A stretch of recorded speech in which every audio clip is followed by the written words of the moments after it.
increase in aides ng Vice President? Thank you po. Kagaya nga po ng binanggit namin kanina, actually, hindi naman po ito yung first time na sila ay maimbitahan. This is actually the fifth committee hearing. From day one, hindi na po sila umattend at never na po silang nakipag-cooperate sa amin. At kung amin pong titignan, parang nga pong itong cover-up.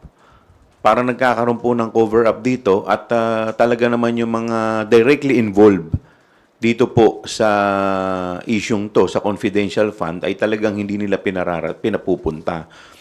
In fact, during the committee hearing, tinanong po yung isang karir, si Attorney Sanchez, at sinabi nga po niya, ang nakakaalam lamang po netong confidential fund sa OVP ay yung disbursing officer, si Gina Acosta, yung chief of staff, si Attorney Zulaika Lopez, at si VP mismo, si VP Sara Duterte.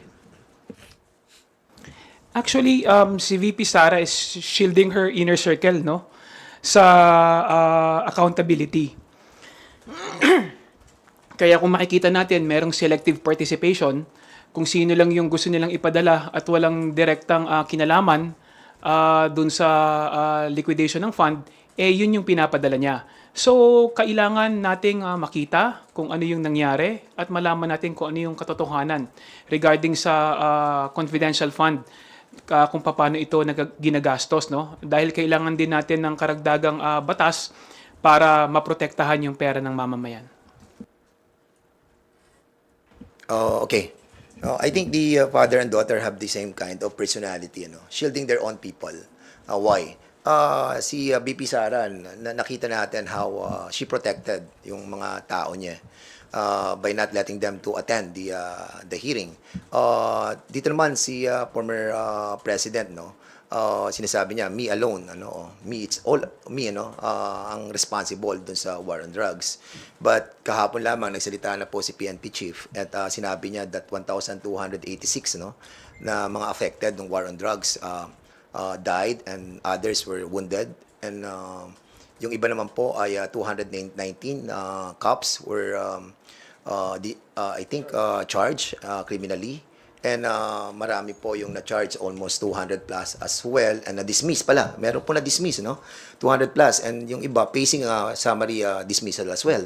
So I think yung pronouncement ng presidente that siya po ang sasagot sa lahat ng problem ng mga lower ranks sa ating pong kapulisan, para atang hindi po nangyayari. And this is the same trait and behavior that are not now being manifested on her daughter. So, nakikita po natin yung pattern. Yun lang po. In addition po sa sinabi ni Chairman Dan, kung may Davao model sa EJK, may Davao model din sa paggastos ng confidential fund. Nakikita natin yung pattern ng mag-ama, nakikita natin yung pattern na kanilang ginagawa patungkol sa extrajudicial killing at saka kung paano nila iginagastos yung confidential fund. Tandaan natin na ang Davao yung may pinakamalaking confidential fund yan sa lahat ng city sa buong bansa. So kung paano nila ginastos yung confidential fund ng DepEd at saka ng Office of the Vice President, binabase din nila sa Davao model. In addition lang po, on the first point, yung the reason for their absence, I think nabanggit naman ni Chairman Chua na this is not the first hearing, we're already in our fourth or fifth po ba, and yet they did not attend. I don't think for all those hearings it would account for yung preparation for the OVP anniversary. With that said, in addition, even if ito lang po if this is the only hearing that they're made to attend, I don't think equal naman po importance ng anniversary. Every year naman po yun, yung anniversary as compared to a committee in which under fire po yung integrity and accountability ng isang opisina, the second highest official in the land. So for them to choose OVP preparations, which one could be done by other staff, I suppose, and two happens every year, versus answering questions po sa committee, I think mas importante naman po yung committee. So, I think sa reasoning pa on that alone, parang nakakaduda na rin po talaga yung same time po nawawala yung mga key persons. With that said, on the second question po, yung whether there is cover-up of sorts. I think, like I mentioned earlier, ang nakikita po natin in the hearings that we've conducted so far, sobrang compartmentalized po yung OVP in relation to the CIF. And it would appear, based on the records, nakita po natin yung statements ng dalawang resource persons that attended were notarized by an official of the OVP. You couldn't help but think na baka coordinated po yung statements na ito. Kumbaga, sila po yung pina-attend just to assuage the or to satisfy the committee na may resource persons. Pero yung pinadala naman, walang kinalaman about sa CIF.